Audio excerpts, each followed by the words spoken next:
최근에 정말 뻔뻔하고 대담한 정치 공작이 벌어지고 있습니다.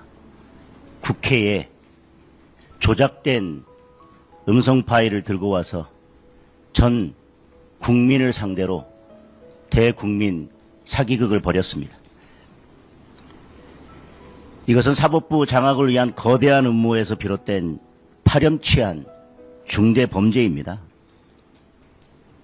면책특권은 공작 정치인들에게 부여된 날조 면허증이 절대 아닙니다.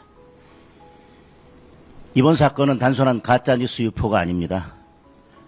누가 보더라도 대법원장을 몰아내고 사법부를 장악하기 위해서 그 후에 그것을 발판으로 전체주의 1인 독재 체제를 구축하기 위해서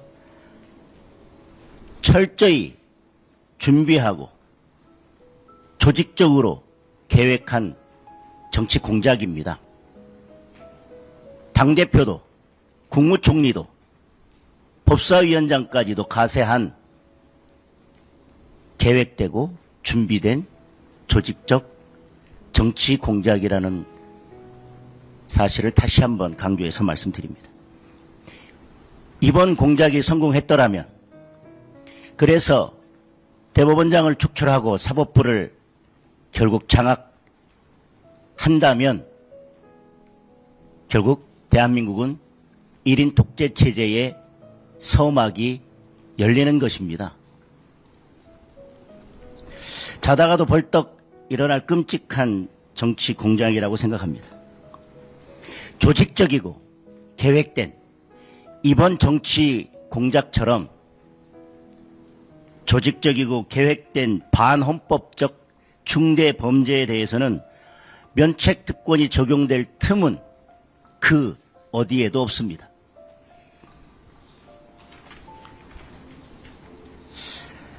날조와 공작의 포문을 열었던 서영교, 부승차는 여기저기 책임을 떠넘기고 있습니다. 그 과정에서 거짓말이 거짓말을 낳고 그 거짓말이 또 다른 거짓말을 낳고 있습니다. 그러나 아무리 거짓말을 낳고 또 낳아도 그 거짓말에서 구세주가 탄생할 수는 없습니다.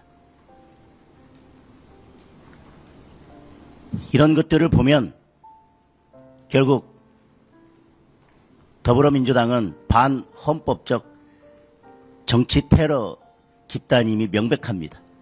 진짜 해산해야 할 위헌정당은 더불어민주당입니다. 지금 1인 독재로 가는데 걸림돌이 되는 야당, 검찰, 사법부, 이 모든 기관들을 해체하려고 하고 있습니다. 그리고 그 위에 자신들만의 민주당 공화국, 전체주의적 1인 독재 국가를 만들려고 하고 있습니다. 그 과정에서 걸림돌이 되는 모든 것들은 제거하고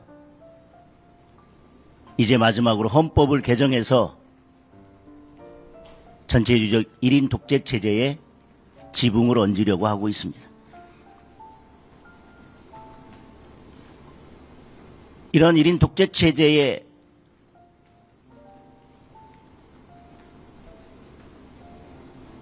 한 축이 사법부 장악입니다. 이미 의회는 장악됐습니다. 행정 권력도 장악됐습니다. 이제 사법부만이 남았습니다. 그래서 이렇게 대법원장을 몰아내는데 민주당이 광기를 부리고 있는 것입니다. 그리고 그 사법부 안에 내란 특별재판부라는 암덩어리를 집어넣으려고 발작을 하고 있는 것입니다. 이런 공작들을 보면 오히려 민주당이 사법부를 장악하기 위해서 어떤 정치 공작을 벌이고 있는 것이 더 명확하고 뚜렷해졌다고 할 수 있을 것입니다.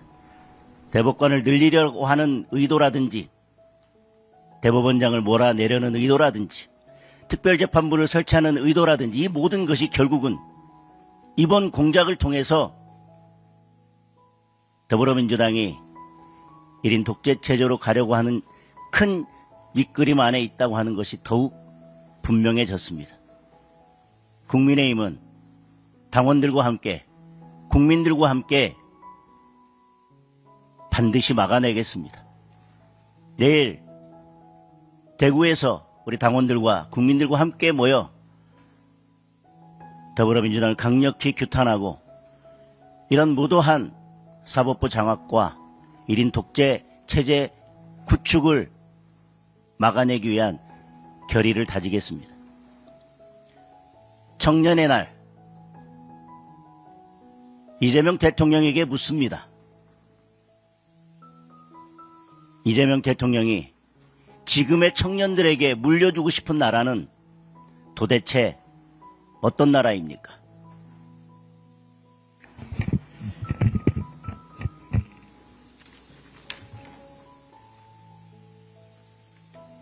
예.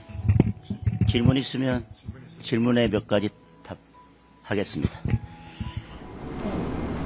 네. 민주당은 이제 조비대 대법원장 회동 여부가 중요한 게 아니라 이제 조비대 대법원장 개성 개입에 시도하려고 했던 게 문제다 이렇게 말하는 게 이해했습니다. 날조와 조작과 공작이 들통나니까 지금 딴소리를 하고 있는 것이죠.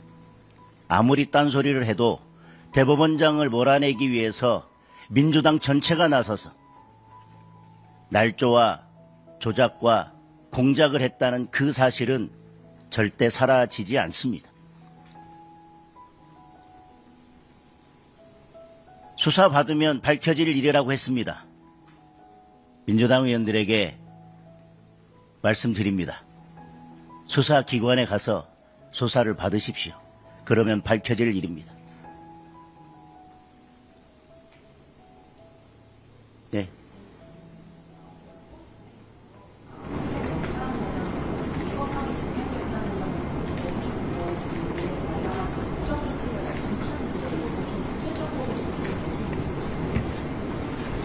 지금 고발장을 작성 중에 있습니다. 반드시 고발하겠습니다.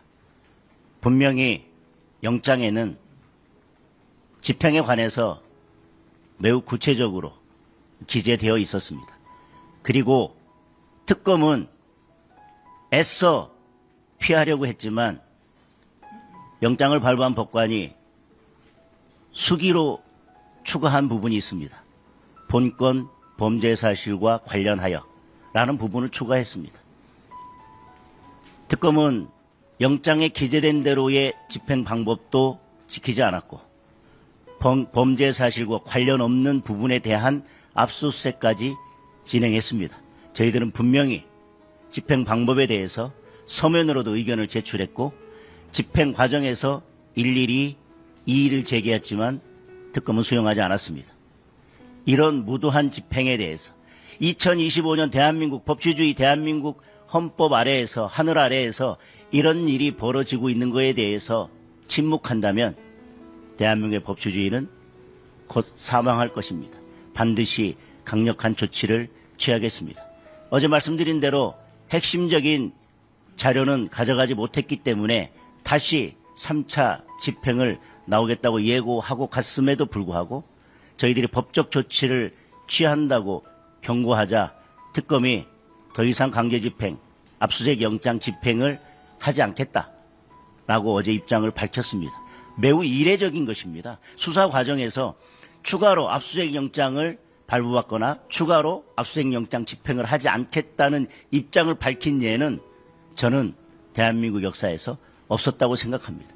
그 자체가 벌써 스스로 이번에 영장 집행이 위법했음을 특검 스스로 인정하는 것이라고 생각합니다. 네. 지난 8일에 이제 대통령과 연수회담도 진행하셨고 그 자리에서 이제 여당 대표에게 여당이 가진 게 더 많으니까 양보를 하라라고 이런 말도 있었고 그리고 이제 여야 민생 협의체라든지 이런 문구가 좀 튀었었는데 그런 것들이 지금 사실 좀 감정적으로 중단이 된 상태인데 이런 거에 대해서 좀 지금 어떻게 좀 진단을 하고 계시는지 그리고 앞으로 좀 뭐 같이 연수회담을 제안하실 계획이나 이런 것들이 있으신지 좀 궁금합니다. 대통령에게 먼저 묻습니다. 그렇게 여당 대표에게 주문했는데 내란 특별재판부가 무엇이 위헌인지 모르겠다.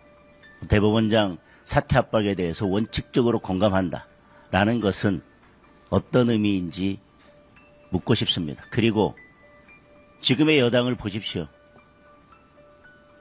그 영수회담 이후에 더불어민주당의 입에서 민생과 정책에 관한 이야기가 한마디라도 흘러나오는지, 지금 사법부를 죽이고 야당을 죽이기 위한 그것에만 혈안이 돼서 더불어민주당은 민생을 챙길 여유도 생각도 그 어떤 마음도 없는 상태인 것으로 보여집니다.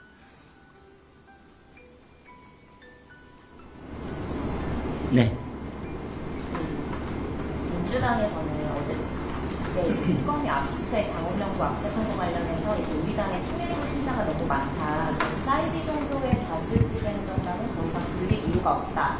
정당 해산해야 된다 이렇게 말하고 이거에 대해서 저는 민주당의 그런 입장을, 민주당은 특정 종교단체에 소속된 교인들에 대해서는 대한민국 국민으로 인정하지 않겠다는 뜻으로 해석하겠습니다. 대한민국에는 종교의 자유가 있습니다. 그리고 대한민국 국민이라면 종교의 자유뿐만 아니라 정당에 가입할 권리도 있습니다. 정당에 가입할 때 어떤 정당이든 종교를 묻고 특정 종교에 대해서만 정당 가입을 허용하는 일은 없습니다. 종교마저도 정치에 악용하고 종교마저도 국민을 갈라치는 수단으로 사용하는 더불어민주당에 대해서 국민을 대표해서 매우 안타깝다는 말씀을 드립니다. 안타까운 게 아니라 매우 불쌍합니다. 국민의힘은 헌법에 보장된 그 어떤 자유도 존중합니다. 그리고 국민의힘은 헌법에 보장된 자유를 누리는 대한민국 국민 누구라도 국민으로 인정합니다. 연합뉴스 TV 분수 내란정당 재판 보면 수치 지적이 나오고 있는데 이게 실제로 통과됐을 때 좀 대응 전략이 궁금한데 예를 들어 위헌 법률 시사 결정이나 이런 생각이 있으신지. 당연히 법적으로 대응을 하겠지만 그런 경우에 대비해서 더불어민주당이 헌법재판소를 장악하려고 그렇게 안간 힘을 썼던 게 아니겠습니까?